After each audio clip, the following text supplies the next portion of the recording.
안녕하세요 여러분, 미국 주식으로 우리나라 부자되게 매주 오릅니다. 오늘의 미국 증시 시황 분석 보도록 하겠습니다. 현재 나스닥 보합 수준에서 마감이 되었으며 S&P 500도 마찬가지로 강보합 수준에서 마감이 되었습니다. 관련해서 내용들 하나씩 보도록 하겠습니다. 먼저 애플의 소식입니다. 중국을 떠나는 애플의 모습을 볼 수 있습니다. 중국의 코로나 대봉쇄로 22년 내내 고생이 많았던 애플이 탈중국화를 가속화하는 것에 대해 이미 아실 것으로 알고 있습니다.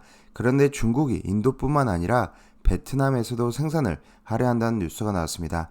베트남에서는 23년부터 맥북을 생산할 수 있을 것으로 보고 있으며 점점 다양한 국가로 생산 기지를 다변화하려는 모습을 볼 수 있습니다. 다음은 웰스파고의 소식입니다. 조 단위의 벌금을 맞았으며 웰스파고가 했었던 불법 행위 및 소비자 남용으로 인해 피해에 대해 미국 당국이 무려 37억 달러의 벌금 보상금을 매겼습니다. 거의 4.7조에 달하는 엄청난 금액으로 이런 영향을 약간은 선반영이 있었지만 약간은 반영을 하면서 하락하는 모습을 보여주었습니다. 특히 현재 테슬라의 주가가 7%가 넘게 하락하는 모습을 보여주고 있으며 지금 137.94불에 위치하고 있습니다. RSI로만 보면 24.17로 굉장히 낮아져 있는 상황이나 여전히 불안한 상황, 여전히 이어지고 있다고 봐주시면 되고요. 특히나 지금 현재 차량에 대한 금리가 굉장히 비싸기 때문에 주택담보대출도 굉장히 비싸지만 차량에 대한 대출금리도 8%대가 넘어가는 상황이 나오고 있기 때문에 여전히 차량에 대한 수요들이 계속적으로 줄어들 수밖에 없습니다. 그렇기 때문에 지금이 결코 싼 주가가 아니라고 말씀드리고 싶고 내년의 경기 침체 상황을 좀 더 지켜봐야 될 것 같습니다. 특히나 테슬라의 오늘은 기간의 목표 주가 하향과 지속적인 트위터 오버행 그리고 중국 수요 둔화 우려가 함께 작용하면서 주가를 52주 신저가까지 다시 끌어내리는 모습을 보여주었고 특히나 빅테크 종목 중에 가장 부진한 모습 그리고 큰 폭으로 폭락하는 모습을 보여주었습니다. 애플 또한 강력한 지지선이었던 120주선이 완벽하게 깨지고 그 밑으로 내려오는 모습을 보여주고 있습니다. 애플의 주봉 차트인데 121선을 완벽하게 깬 모습을 보여주었고 테슬라도 마찬가지로 현재 강력한 지지선 200주선을 뚫고 더 추가적으로 내려오는 모습을 보여주고 있습니다. 여전히 애플은 종고점 대비 하락률이 그래도 다른 종목에 비해서 낮은 편이나 현재 마이너스 27.68%를 기록을 하고 있으며 그래도 방어력은 시총 1위 기업답게 가장 좋다라고 봐주시면 될 것 같습니다. 현재 나스닥 QQQ가 52주 신고가 대비 마이너스 33.24%의 하락률을 보여주고 있기 때문에 애플이 나스닥의 하락률보다는 더 낮은 수준으로 하락이 나온 모습을 볼 수 있습니다. 현재 이제 23년 상반기 상승 요인과 하락 요인 여러 가지들이 있는데 상승 요인을 잠깐 보면 연준의 피복 기대감 그리고 물가 상승 압력 둔화 이런 두 가지의 부분은 어느 정도 지금 현재 물가 상승 압력은 인플레이션 낮아지는 것은 어느 정도 시장에 반영이 됐고요. 연준의 피복 기대감이 사라지면서 지금 현재 증시가 22년 12월 말 산타랠리를 하지 못하고 떨어지는 요인이기도 합니다. 하지만 23년 상반기가 되면 다시 연준의 금리 인상 속도 조절 그리고 피봇에 대한 기대감이 나타날 것으로 생각이 됩니다. 반면에 하락 요인으로 보면 미국의 고용시장 둔화, 가계 소비력 악화, 경기 침체 만약 경기 침체가 강하게 온다면 2008년과 같은 사태가 일어나지 않는다라는 보장이 없기 때문에 여전히 불안한 상황이다라고 봐주시면 됩니다.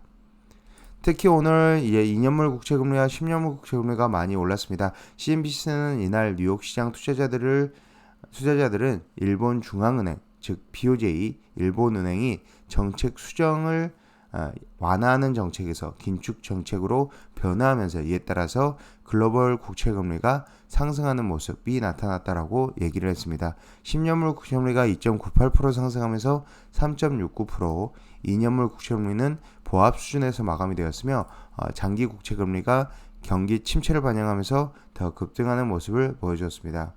또한 이날 엔화 가치 폭등이 미국 달러의 가치를 누르는 현상이 나타났습니다. 달러 인덱스도 0.67%나 하락하면서 103.65에 현재 위치를 하고 있으며 이런 영향으로 환율도 원달러 환율도 낮아지는 모습 오히려 미국 투자자에게 더 불리한 모습이 나타나고 있는 상황입니다. 원달러 환율은 1,300원이 무너지면서 1,283원에 현재 위치를 하고 있는 모습입니다. 현재 다우는 0.28% 상승한 32,850포인트로 마감이 되었으며 나스닥은 거의 보합 수준에 마감이 된 1,547포인트, S&P 500도 강보합으로 마감이 된 0.11% 상승한 3,821포인트로 그래도 3,800포인트를 지켜준 모습입니다. 일단 3,800포인트를 잘 지켜준다면 다행이지만 만약 3,800을 깨고 내려간다면 3,700에서 3,750도 단기간에 떨어질 수 있다는 데서 약간은 염려스럽다라고 말씀드리고 싶습니다. 오늘은 테슬라가 이렇게 8%나 하락했음에도 불구하고 그래도 다른 기술주들이 좀 버텨주었다라고 봐주시면 되고요. 특히나 메타도 2%대 반등, 어도비도 2%대 반등하는 모습을 보여줬지만 반도체는 겨울이 오는 모습을 볼 수 있습니다.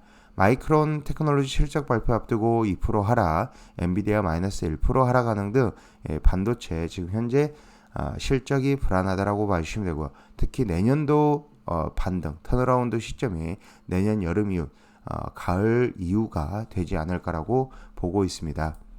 현재 유가는 1% 상승하는 모습 보여줬고 천연가스는 반면에 마이너스 8.5% 폭락하는 모습을 보여줬습니다.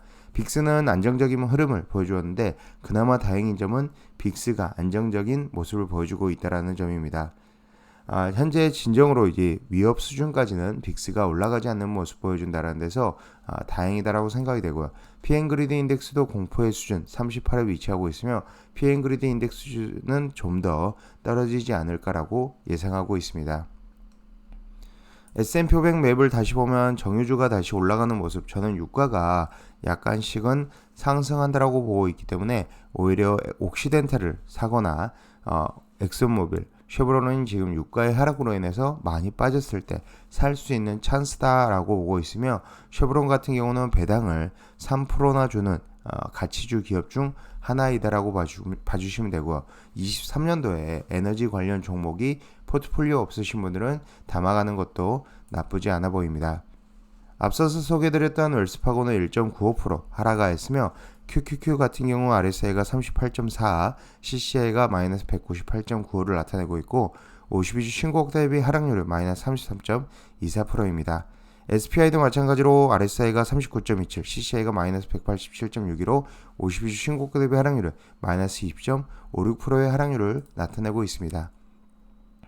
지금까지 비주얼 영상 시청해주셔서 감사드리고 앞으로도 비주얼 영상 많은 시청 부탁드리겠으며 제 영상이 마음에 드셨으면 많은 좋아요와 구독과 알람 설정 부탁드리겠습니다. 감사합니다. 비주얼이었습니다.